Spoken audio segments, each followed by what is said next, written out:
Guys, so for today's video, gagawa tayo ng creamy chicken with mushroom. So, yan. Sinasangkot siya ko muna yung chicken. Tapos, lalagyan ko siya ng nestle cream, then mushroom, then yung mga usual na pampalasa. Ayan. Ito yung mushroom, yan yung creamer. Ayan.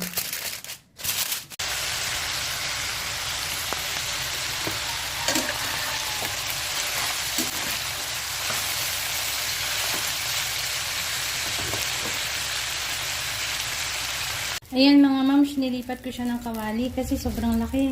Sobrang dami nung lulutuin, hindi kasya. So, lagyan muna natin ng mantika.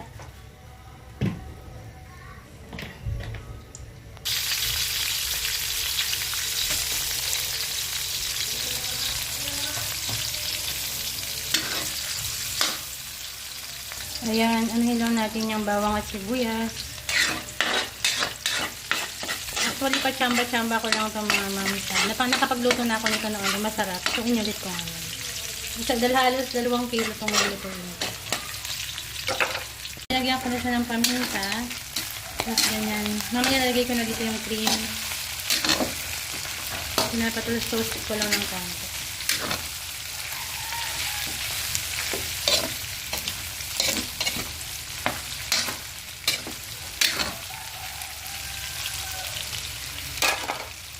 Yan, lalagay ko na yung mushroom.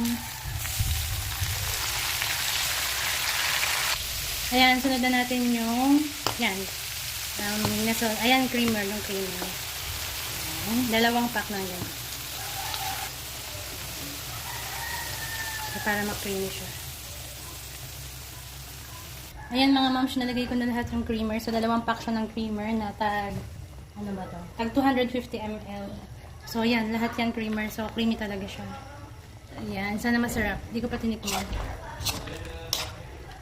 Sulukin lang natin ng medyo matagal. Tapos, okay na to. Malalaki pala yung mushroom. Hindi ko na-cut yung iba. Ayan. O, diba? Lagyan ko ng maraming paminta para malasa. Luto na to. Okay na to. Hi baby, almost cooked na. Ayan, chicken creamy with mushroom. Ayan, creamy chicken with mushroom. I don't know how to call it, but it's, yeah, I think it tastes good as well.